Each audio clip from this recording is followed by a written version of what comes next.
அனைவருக்கும் வணக்கம். நம்ம டெய்லியும் தினமணி செய்தித்தாளர் இருக்கக்கூடிய முக்கிய செய்திகளை பார்க்குறோம். ஸோ இன்னைக்கு என்ன செய்திகள் இருக்குது அப்படின்னு பார்த்தோம்னா, முதல்ல டெல்லியில் ஆட்சி மாற்றம் அப்படிங்கிறது ஏற்பட்டிருக்கு. அரவிந்த் கெஜ்ரிவால் அவர்கள் தோற்கடிக்கப்பட்டிருக்கிறார். நமக்கு அது மட்டும் இல்லாமல் ஈரோடு இடைத்தேர்தல், உத்தரப்பிரதேசில் பார்த்தோம்னா மில்கிபூர் இடைத்தேர்தல், இதை பற்றிலாம் கொடுத்துருந்தாங்க. சரியா? ஸோ அதெல்லாம் அரசியல் சார்ந்த செய்திகள். இதில் முக்கியமாக தெரிஞ்சுக்கணும் அப்படின்னா, நேஷனல் கேபிட்டல் டெரிட்டரி ஆஃப் டெல்லியில் வந்து எத்தனை சட்டமன்ற தொகுதிகள் இருக்குது அப்படின்னு பார்த்தோம்னா, நமக்கு 70 சட்டமன்ற தொகுதிகள் வந்து இருக்குது. சரிங்களா? ஸோ அதை பற்றின செய்திகளை கொடுத்துருந்தாங்க. கிட்டத்தட்ட 27 வருஷங்களுக்கு அப்புறமா பாஜக ஆட்சி வந்து டெல்லியில் தேசிய தலைநகரத்தில் வரப்போகுது. சரிங்களா? அது ஒரு சிறப்பான விஷயமாக இருந்துச்சு. அடுத்தது பார்த்தீங்கன்னா, நாட்டில் சிறந்த செயலியாக தமிழக காவல்துறை செயலி தேர்வு அப்படின்னு சொல்லி கொடுத்துருக்காங்க.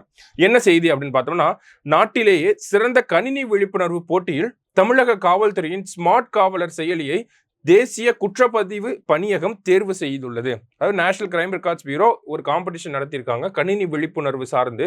அதுல தமிழ்நாட்டு காவல்துறையோட இந்த ஸ்மார்ட் காவலர் அப்படிங்கிற இந்த செயலிக்கு வந்து முதல் பரிசு அப்படிங்கிறது கிடைத்திருக்கு. அப்ப ஸ்மார்ட் காவலர் செயலி என்ன, அதனுடைய பணிகள் என்ன அப்படிங்கிறத நம்ம தெரிஞ்சுக்கணும். காவல்துறையின் ரோந்து பணியை மேம்படுத்தும் நோக்கில் தமிழ்நாடு காவல்துறை சார்பில் ஸ்மார்ட் காவலர் எனும் செயலி உருவாக்கப்பட்டது அப்படின்னு சொல்லி கொடுத்திருக்காங்க. ஓகேவா?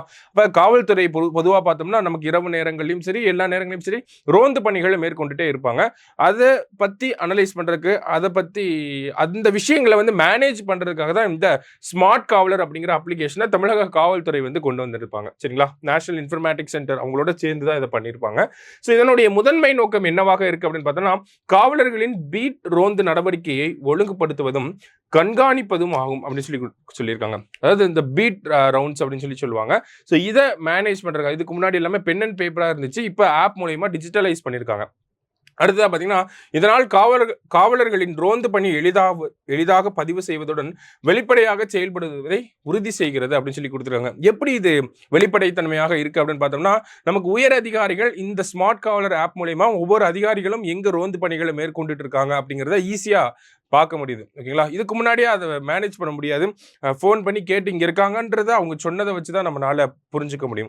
ஆனால் இப்போ ஸ்மார்ட் காலர் ஆப் மூலயமா ரோந்து பணிகளை எங்கே பண்ணுறாங்க அப்படிங்கிறதெல்லாம் ஈஸியாக பார்க்க முடியுது. ஸோ அதனால இந்த ஆப் இதனுடைய நோக்கம் என்ன அப்படிங்கிறத தெரிஞ்சு வச்சுக்கோங்க. ஸ்மார்ட் கவலர் ஆப் பற்றி. சரிங்களா? ஸோ இன்னைக்கு இருந்த செய்திகளில் முக்கியமான செய்தி ஒன்று தான் இருந்துச்சு இந்த பேப்பரில். மீண்டும் நாளை செய்தித்தாள் வாசிப்பில் சந்திக்கிறோம். நன்றி.